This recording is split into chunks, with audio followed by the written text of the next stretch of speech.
birthday to you. So, it's my first time celebrating here sa UK. Kaya, samahan niyo ako.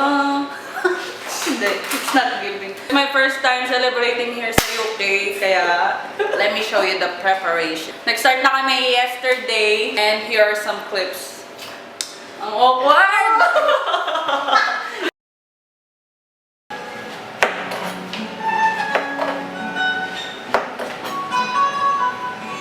This is the preparation. Nandito si Jazz. Hey! Sorry, She's here to help me sa good friend. yeah, it's not just helping, but also eating. Hi! So, ayun na nga.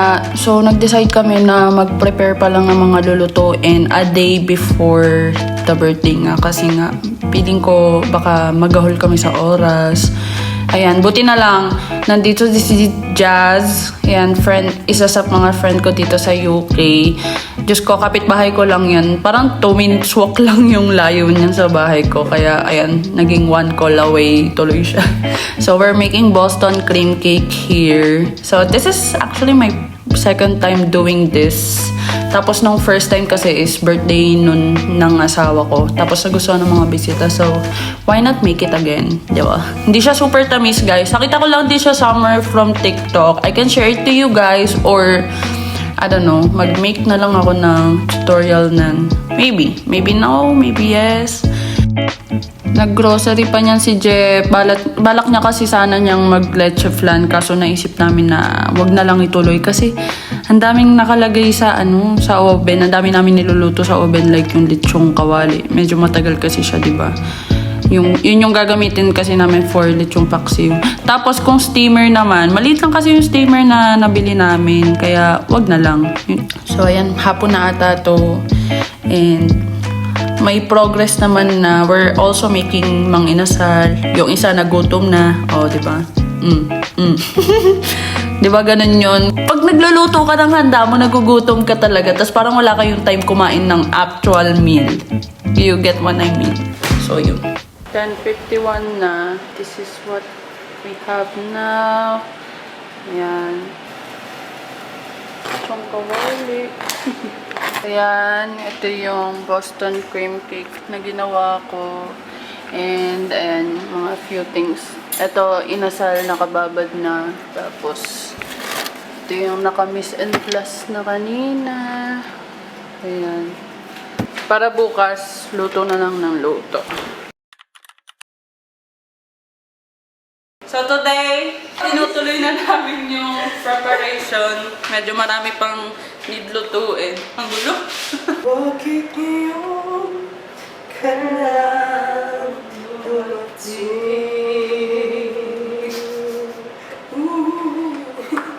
So ayun na nga, continuation ng paghahanda natin. Ito na yung mismong araw ng birthday ko. And nandyan ulit si Jazz. Actually, kakagaling lang namin sa gym. Tapos numeretso na nga kami dito. So, yung unang ginawa ni Jazz is yung cocktail sausage. Tapos itong ginagawa ko is baked sushi. Favorite ko yung baked sushi. Hindi ako nakagawa nung rolled sushi kasi wala akong mabilan dito nung bamboo roller. Tapos, yan. Sarap niyan. Namimiss ko tuloy. Ito yung Boston cream cake. Yan yung update. Hindi ko na napakita yung pinaka-process niya. Pero, ayan. Tamang eme-emehang design lang. Para presentable, diba? That's just whipped cream. Tapos ito yung ba't ba? I keep saying on mang inasal. Inasal. Yan yung inasal. Siguro kasi namimiss ko na talaga yung mang inasal sa Pinas. Kaya, ayan. Sabi ko, instead of fried chicken, inasal na lang gawin natin for my birthday. And, ayun. And 3 PM na nga, so datating na yung mga unang set ng bisita ko. Kasi may pasok pa sila ng like 5 PM sa trabaho, kaya nauna na sila. Ito yung japchae. Siyempre kanin hindi mawawala. Yung cocktail sausage, inasal, meron tayong lechong paksiw, creamy beef mushroom, and yung Boston cream cake for dessert, at saka yung baked sushi. So, ayun si Ate Cheryl, tsaka si Ate Angelica. Trabaho ko yan sa McDo. And si Beshi, opak.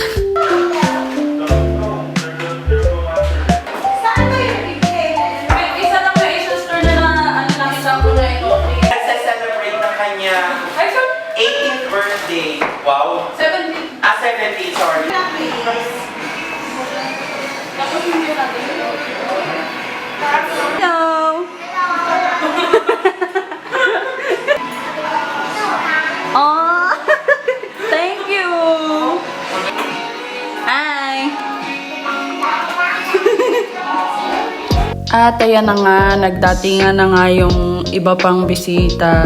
Ayan, mga ka-work yan ng asawa ko. Mga friend niya na rin yan. Ayan, sila Beshi. Si Jazz, bumalik, naligo na. Tapos si Mikey. Yan, mga kaibigan ko dito. Buti na lang talaga nakahanap ako ng mga kaibigan dito. Mga kapwa ko dependent yung mga girls. Yan, nakaligo na ako. Finally, nung pagdating kasi ng unang set ng bisita, wala pa ako ligo nun, girl. Kakatapos lang namin actually mag-ligo. There's Ate Jay. Mabukas ka na ng... Parang vloggeries. Mabukas naman ng aircon, please. Finally, there's Lizette. Ayan, tsaka yung boyfriend niya. Kapwa ko dependent yan. One of my girlies here. Oh, isa balik sa.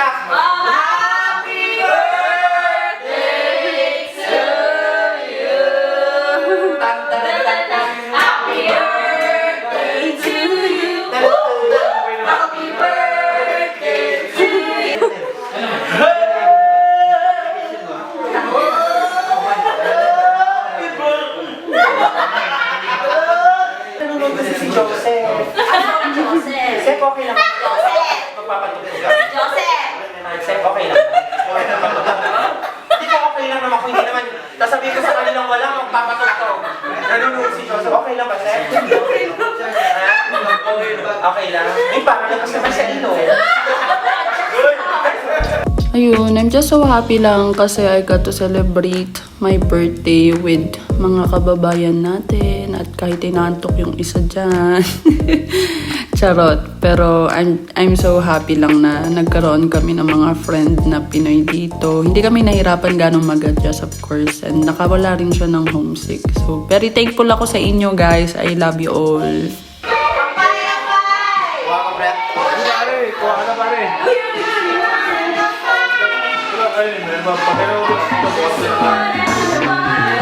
Salamat at na-survive namin ng birthday ko. Ayan, mukhang masaya naman sila. Ayun, mga nagiinuman lang kami ng beer. Beer or Copa Bird?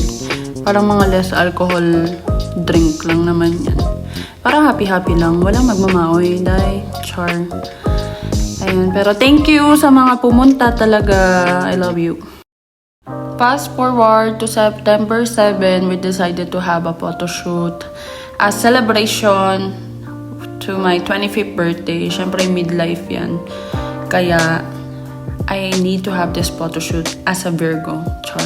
Very Virgo coded. I made my own cake nga pala. That's carrot cake. Tapos, wala naman ako matinong gamit for cake design. Kaya kutsilyo lang yung ginamit ko. Pero it turned out nice actually. Tapos yan, nakita ko lang sa TikTok to, yung parang DIY rose design sa cake.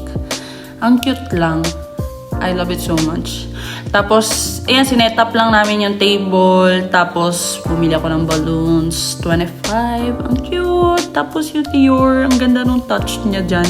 Thank you kay Mikey. Siya nag-gift niyan sa akin. Salamat talaga. My husband took the photos and these are the results.